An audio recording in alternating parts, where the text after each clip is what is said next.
Welcome to another Founder Wisdom podcast. We have Tristan Pelloux with us today. He's the founder at StrategWhy and Fintech Review. He's all about strategic execution and OKR and corporate finances in the greater Valencia area in Oaxaca, Mexico.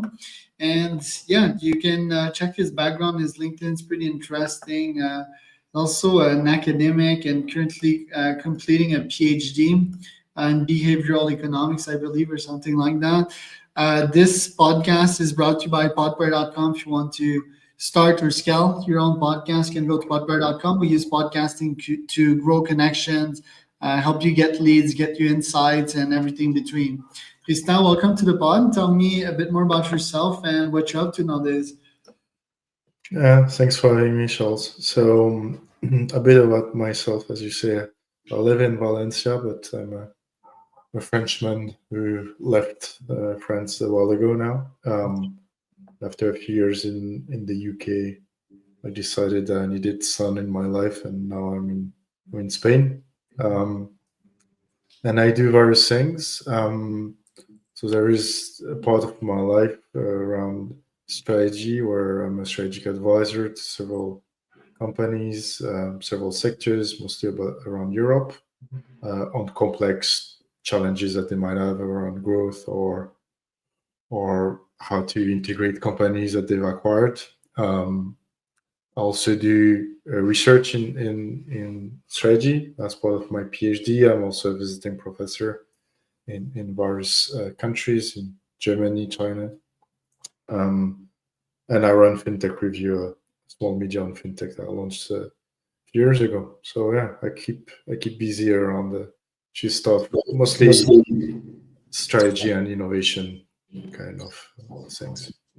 And the PhD, do you think it's a good ROI in 2025? Like, what is the thesis behind that PhD?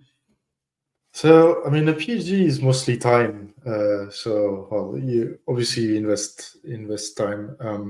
For me, the reason was I was spending a lot of time writing and researching anyway around strategy. So I thought, why not channeling this into actual outputs that are recognized by the wider universe, and then also because I'm a visiting professor and it's valued in a lot of universities. When you can always teach, but if you want to teach in some universities and some programs, a PhD is opening doors. So it is time, but it's also not so much time if you're already spending it doing it. And the cost is, if you do it in a public university in Europe, the cost is minimal. So it's just really time. And why do you teach nowadays? What's the main reason why you still do it? I mean, I got the opportunity. I was doing visiting lectures, and then I got the opportunity to teach an entire course. And actually, it's quite fun, like to interact with students. For me, it breaks the routine from interacting with clients. So that suddenly you have 200 tiny clients that are eager to learn and eager to know. And for me, it brings me back to when I was a student. Also, like, I give back a bit. It's quite fun to tell my stories of hey, I saw this with a client, I saw this in my experience. So I find it quite rewarding as an experience to do this. So yeah, I tried it, and then I realized I really like it. I wouldn't be a full-time academic. This would be too much, but I do think I will continue teaching for the foreseeable future. Right. And are a lot of your fellow teachers founders as well? How has the founder teaching hybrid has done for you so far? No, like most of the teachers are long-time academics, and I think that's also why a few business schools are keen for me to come and teach, because I bring something a bit different, which is, hey, I've seen this, I've seen that, I've talked to that client that had this challenge, and I've talked to that founder that had this challenge, and I bring a different perspective, which I think is probably lacking in many universities and business schools alike. But this is part of a bigger problem. Rankings are based on research, on publications.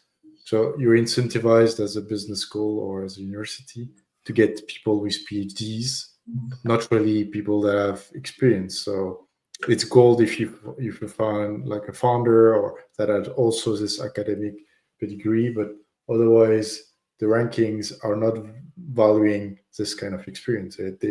They're based on how many research papers your professors are publishing. So that's a structural issue for me in higher education. But yeah, it's down to the rankings. That's why it's built that way. And what are your OKRs as a teacher? I don't have specific OKR. No, I have a goal. Let's say a yearly goal to try to spend at least 20 to 30% of my time teaching and research. That's my goal, rather than a specific OKR. And yeah, that's more or less my goal. I don't have I have OKRs around my business, but not specifically teaching. Should we have OKRs in the educational realm, and if so, what should they be? I think that if I were to look at, let's say, university or business school, I think it would be challenging for them to have an OKR pace, because the good thing with OKR is that it's a rapid pace. So you're like, hey, let's set up OKRs for the next 3 months, and then let's review every week. And this is not academia. Academia is long term. So I don't think that it would work so well. That's something even outside of universities. I always tell people that it's a framework. It's not working with every organization, and it wouldn't work in an organization that works on a very annual basis and multi-annual basis. It's not the right framework for them. But shouldn't students, for example, start a business while they're at school and have precise OKR of what they should achieve? Do you think that the AI age will bring everyone into the entrepreneurship realm? Wouldn't that be a better teaching model if they actually do something rather than just listening to a lecture in a class? Yeah, that's actually what I teach a course in Germany around digital businesses, and actually it's what I've done is I teach the basics and some examples, and then I push them to actually create a business, or at least create an idea of a business and then pitch it to me during the last week, which is what they've done in January. So that's what I've done, is that, hey, this is a business model, this is different options, and then they had to create a business and pitch it to me, and then I encourage them to actually go and launch it. I don't know if they have. I need to follow up, but they did build the entire business model, and we had a pitching session, and they pitched their idea. So for me, this is, and I told them it's never been so easy to start a business. So if you can, you should, and it's not even a big cost. So especially when we talk about digital businesses, but I encourage them to think about who are your customers, what's your market, think about is it like a valuable market, go for it, test your ideas, test, and then you need to have your first customer that is not your parents and not your friends, and some are decent ideas. They matured a bit it wasn't a long time, it was a couple of weeks, but a couple of weeks they did mature a bit their ideas. Right. And tell me about the fintech scene in Europe. I remember, I forgot the name of the company that committed fraud, I think in Germany. that caught my attention to the fintech landscape. But how's it growing, and what companies are there in Europe that are fintechs that are making a killing right now? I think you're thinking of Wirecard, that the big hole in their balance sheet, and the guy disappeared in Asia. It was bad, but there are a few decent businesses. One of the largest fintech, Revolut, is out of London. Good, like neobank diversified business. You have also Wise. Wise is a good business. Good FX neobank business. The thing is, so the European market is a bit fragmented, because although you have the European Union, you don't have a single financial market. It's a bit like the US, that each state will have its own regulation, which means that, and then you also have the language barrier, which means that expanding when you're, I don't know, from the UK, expanding in the rest of Europe is not as straightforward as you would think. But you have a few decent businesses, neobank space, FX, a bit similar to the US. And now we've passed the stage where a lot of them have proven that they have a good business model, profitable business model. Like everywhere in the world as well, we've passed the hype.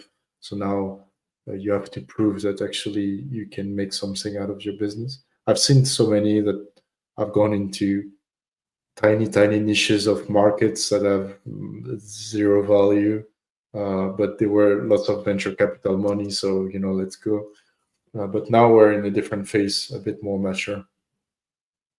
And your newsletter, Fintech Review, have you monetized it? What's your plan and strategy on that one? So I do monetize Fintech Review through press releases, guest articles. So it's going fine, especially because I've automated a number of processes, and it started as a passion project, as a blog, and it evolved being a kind of a passive business, because the press releases just come. And I mean, I'm in a niche as well, so like what I told my students as well. Look at the market. I'm in the niche of fintech media. It is what it is, and especially now that we've passed the hype, I would have to think about maybe going into adjacent sectors or building it into something else. But not printed, but written media is not blooming. So I don't know. Maybe I'll try different format and different stuff. But right now, I do like it as well. It gives me a platform, gives me a way to interact with founders in the space. I go to lots of conferences as a media partner. So for me, I take it that way, that it's not my main business, but it's useful to then jump back into business consulting. Have you thought about a podcast related to it or something? I thought about it. I know also that it's, you're in that space. It's a lot of work, and I would have to dedicate the time. I think what I see in the podcast industry, and also it's same as newsletters, you need to be there for the long game. It's I'm not going to do like 3 podcasts and then drop. And same, people start a newsletter, they get so excited, and then after 10, they're dropping. Fintech Review, it's going to be this week almost my 200th week doing my newsletter, and the blog has been on for 5 years. And I think that if I were to start a podcast, I would need to have this vision. Okay, I'm going to do 100 episodes, and this is all the stuff I'm going to talk. I could definitely. There's plenty of things to say, but I always tell people when they get excited about newsletter, about podcasts, like, okay, you need to invest the time. Maybe you need to get some help. You need to think that it's a long-term investment for it to pay off. Yeah, I mean, my podcast, there's so many funnels behind it, right? But it's first Yeah, cold email, then I try to convert some guests into clients, like 5 to 10% of them. Then I get paid by AdSense from YouTube. Then I have sponsors. So there's multiple streams of revenue, right? And the yeah, insights that I get from these, I produce AI content out of these, which is super powerful. Which brings me to my next topic, like me newsletter wise. I am observing the paid model. I use Substack, so I have a paid newsletter and a free one. I'm mhm, not so bullish on that, but I love my Substack again because it converts so many leads, and then I can create one newsletter per niche, right? So one for fintech, one for OKR, for example. And the latest one, for example, has been founder humor, which I thought was a niche that was underserved, and I could A/B test and see where the market is going organically, right? Cost me $0. So, will you actually create a paid newsletter? And also, if you could comment on if you've been experimenting with AI writing the actual content of your newsletters. mhm. Um, I think a paid newsletter goes back to my point, same as podcast. I will have to invest more time, like to create content that is worth people paying. As I said, I'm in a niche where I know my where fintech influencers, like, we're not a million, so I know, like, the guys that have good newsletters. So I would have to compete with them, and I know that they produce, like, really good content. So that would be me thinking about, okay, what do I produce more that is, like, valuable for people to pay for. So that could be, as I said, I will have to be thinking about it. Uh, how do I differentiate myself from the other guys that are doing, like, really good deep dives? So, but it could be just, would have to pivot my overall business towards this and say, hey, I'm going to dedicate more time during the week to actually produce content that people pay for. Um, and on AI, so I do use AI. I mean, for media, but also, like, in consulting. I think that, I mean, for me, also, I told this to my students. It would be stupid not to use AI. Like, there are lots of good content, especially generating content, or even the structure. Like, hey, give me ideas, or how would you attack this topic, or, well, I've written paragraph, give me another one, on the or extend the length of what I've written. I do think that I save a lot of time using well, I use ChatGPT. I use also, what's the name of the other one? Can't remember now. But Claude, I do use it. No, I don't use Claude. I use Claude, Claude. No, I don't use Claude. I use oh shit. I mean, Gemini. I mean, there's hype ones like DeepSeek and so forth, or Grok, maybe Grok. Perplexity. Perplexity is good. Yeah, Yeah, it's more scientific, right? yeah. Like gives out the source and all that. But maybe you should try like a deep research from ChatGPT. They give you like 10 per month. Gemini has unlimited deep research, but it's not as good. And just using deep research will make a better newsletter, a better paid newsletter than like 99.9%. Why? Because most of these newsletters, they're about research, right? So you first start a deep research on a topic that is niche, right? That no one else talked about. You deep research it, and then you sort of summarize it with how your audience think and speaks. And I think that that alone can be a newsletter. That the only issue is that they only give you 10 deep research per month, right?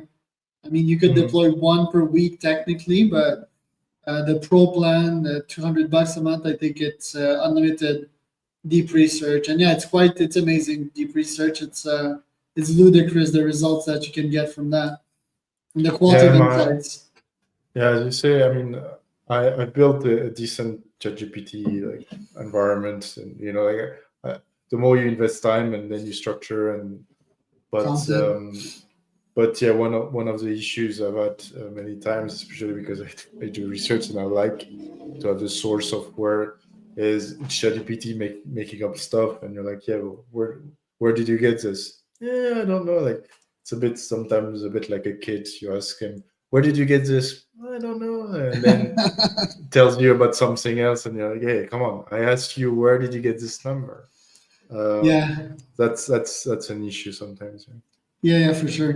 Deep research will quote the research, though. I must mention that. That's pretty good. Um, so what's next for you? Like, what are your top OKRs for the rest of this year?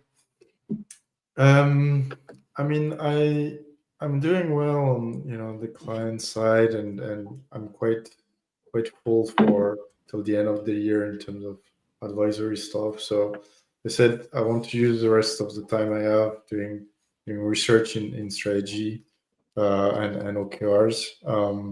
So that's I'm finishing my first academic paper, and I have a couple more in the pipeline that I want to spend time writing on. Um, and yeah, so that's for me going deep into like producing content. I think as we said, generative AI and especially ChatGPT and the models become really good. So for you, like for me, like that is into the content. What do you do that is different that like the models cannot do basically? And it comes to the creativity and actually what are you asking? What are you looking for? And this is where the difference is that you have lots of super good tools, but you need to know what you're asking to really make a difference. Um, because that's an issue with all these models is that if you don't know what you're asking, you don't know the answer that it's giving you, and you don't know that it's wrong. So that's where for me it's all about augmentation. So really thinking hard about like what you're asking, so that you can create content that is super powerful. So that's what I'm gonna focus on in the next few months. And And can't then an AI teach you how to ask better questions or help you to think better? Yeah, but for instance, let's take fintech. If you don't have experience in the field, and if you don't know what are the structural problems, or what companies might have tried to fix and haven't fixed, um, like maybe like you might like the context. But it's true. Like I mean, it's the same. I've started working in financial services 10 years ago. I wasn't an expert, but I've looked, and then I learned, and then I dived into topics. So, of course, like for me, ChatGPT and these guys, you go much faster into the research, and you can dive into topics much more than you would have before. You would have gone to random sites and Wikipedia, and now you can go into, okay, but tell me about this and tell me about that. And but you need to spend the time, and you need to, as you say, you can learn much faster, but you need to be willing to learn about a topic. And do your students use ChatGPT? Do you advise them to use ChatGPT to learn faster? Yeah, but I tell them, do not do lazy prompts, because I can see them, and of course they do. Like that's another social problem with higher education now, is that what are you? Can you really ask, hey, write an essay, and they all come with like essays are coming from ChatGPT with lazy prompts, because I can see the structure. I can see also some words that they would never use, and then suddenly it's like I have a bunch of Shakespeare's writing like essays about a topic. So I do encourage them, and I tell them like, look, you need to leverage these tools, because especially if they're here now, imagine in 5 years, in 10 years, when you're actually working. So you do need to use them.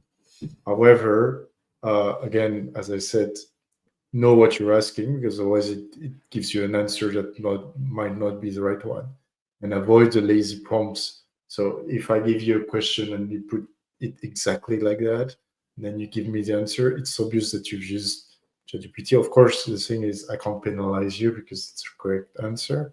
However, if someone gives me a slightly better answer because they spend a bit more time on writing the prompt, then they will have, I'm grading on differentiating. So I read the other answer and I read your answer, and then the other one is better.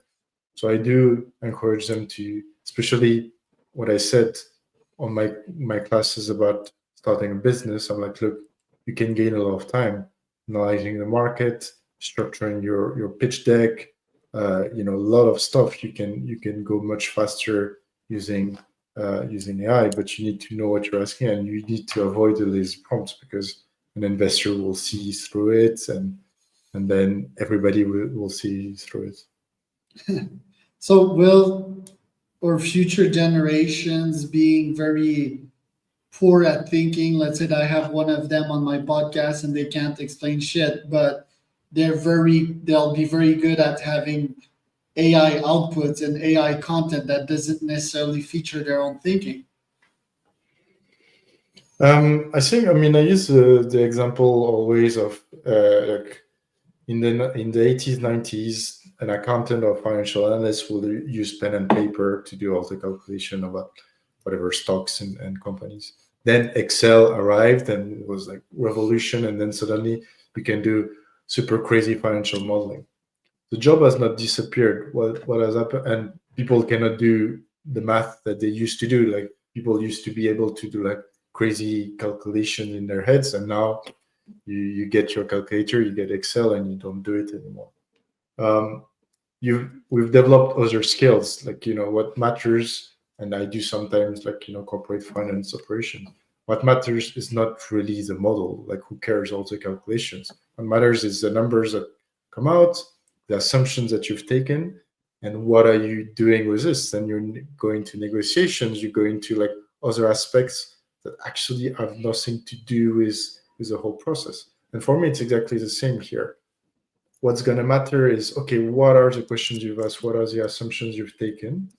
And what do you do with that information? And I use also the example of, if you've worked with CEOs, like CEOs of a big organization, like last week I talked to a CEO, he runs a business, 500 people, like 100 million turnover. He's not being paid for the insights. He's being paid for the decisions that he's making on the insights. So the thing is, you can ask ChatGPT all day long, it's not going to take the decision for you. You're going to be the one taking the decision. So it's all the same, is that you get like a bunch of insights. You're the one who's deciding, I'm going for that market. Of course, you get better insights. Oh, should I expand into France, Germany, or Spain? What's your business model? But then you're the one who say, okay, let's go for this. So you pay CEOs to take decisions. So that's where you elevate people.